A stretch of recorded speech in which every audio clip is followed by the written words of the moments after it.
Hey, friend, welcome back to the YouTube channel for the Renaissance English History Podcast. I am your host, Heather.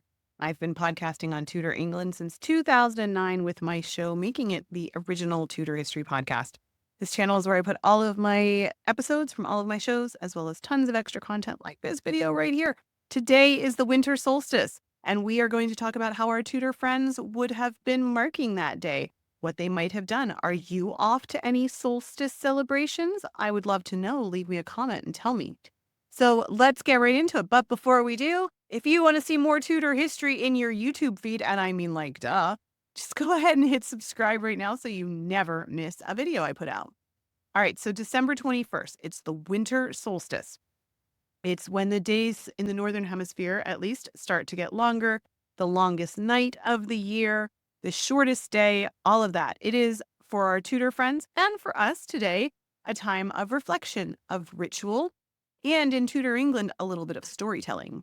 While the Tudors didn't mark the solstice as a formal holiday, it was deeply woven into their seasonal rhythms, blending ancient customs with their own traditions. For centuries, midwinter celebrations had been about surviving the dark and the cold, and also about community and hope and light returning. So let's start with the basics. The solstice marks the moment when the sun appears at its very lowest point in the sky, and then the days start to grow longer. For people living in an agricultural society like the Tudors, the shift wasn't just symbolic, it marked the end of the autumn sowing season and the start of a period of rest before spring planting. You can imagine how significant this must have felt after months of hard work in the fields. The solstice was a moment to pause and look ahead to brighter days, both literally and metaphorically. The Tudors, like their medieval ancestors, inherited a patchwork of traditions that were rooted in ancient festivals. One of the most famous was Saturnalia, the Roman festival honoring Saturn, the god of agriculture.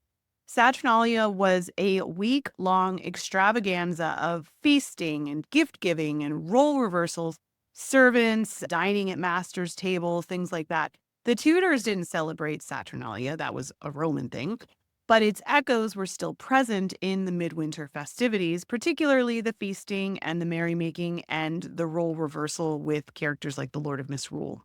Then there's Yule, which was the Norse celebration of midwinter. The Norse lit bonfires to keep the darkness at bay, drank ale sweetened with honey, and told stories to pass the long winter nights. These traditions, especially the focus on fire and community, likely found their way into English customs because of the Viking and the Norwegian invasions and settlements from 800, 700 years before the Tudors. By the Tudor times, lighting fires and gathering around them for warmth and cheer were as much a practical necessity as they were a ritual.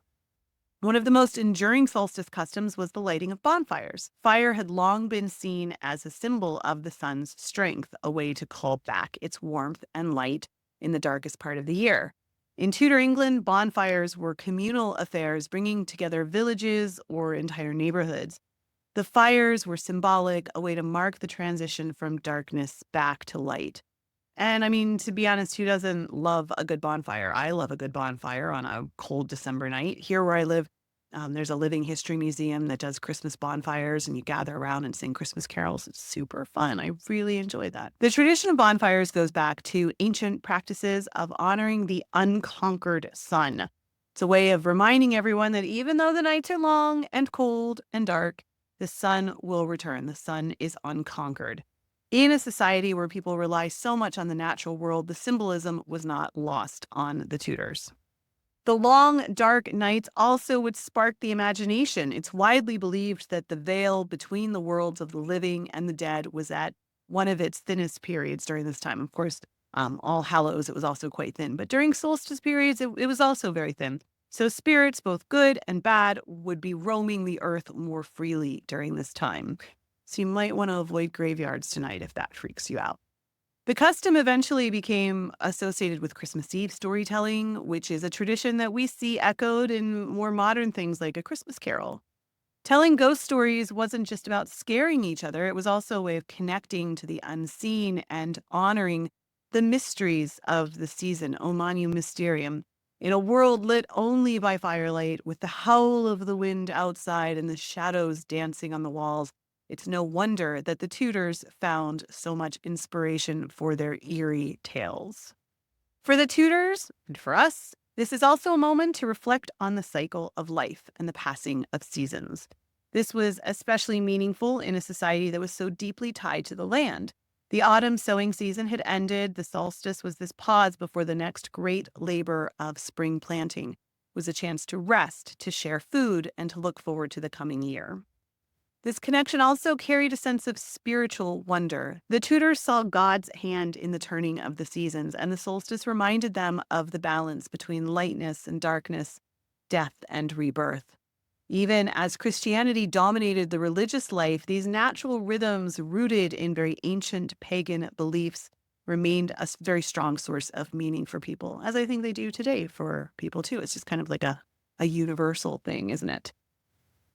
There was also Stonehenge and the mystical alignments. Stonehenge was already ancient by the Tudor period. Its connection to the solstice also fascinated people then. The primary axis of Stonehenge aligns perfectly with the sunset on winter solstice, which is an engineering marvel that speaks to the ingenuity of the people who built it. The Tudors likely viewed these landmarks with reverence and with curiosity, seeing them as remnants of a mythical past. While there's no evidence of celebrations that the Tudors had at Stonehenge itself, like today it's a bit of a pilgrimage space, it did have a symbolism that tied it to the rhythms of the world, and that would have resonated with people. It's a reminder that even in the world that was rapidly changing, the cycle of earth and sky remained constant. By the Tudor period, many solstice traditions had become part of the broader Christmas season. Feasting, for example, had been a key part of both solstice and Christmas celebrations.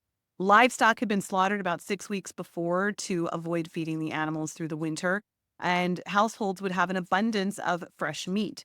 Pair that with preserved fruits and nuts and spices saved from the harvest, and you have perfect ingredients for a midwinter feast. Decorations like holly, ivy, and mistletoe bridged the gap as well between pagan and Christian traditions.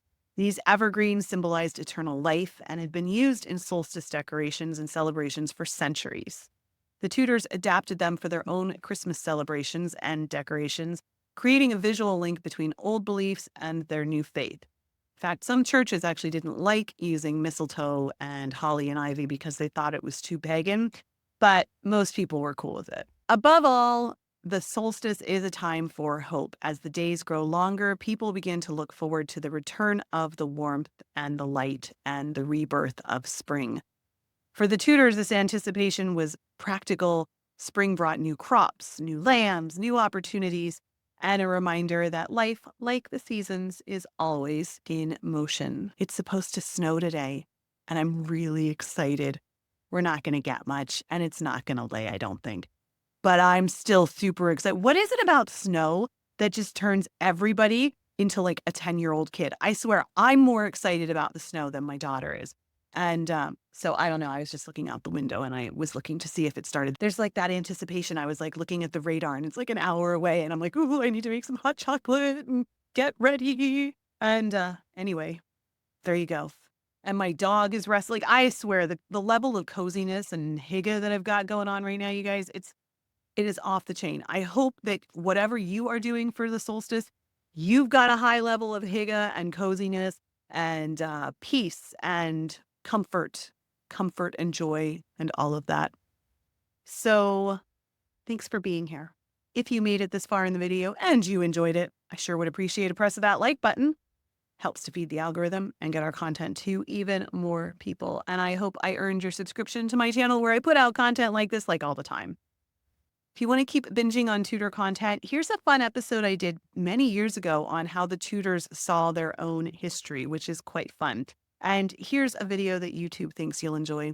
Thank you so much for being here.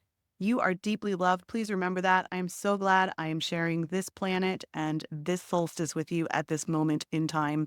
Don't forget to drink your water, friend. All right, I'll be back soon. Bye-bye.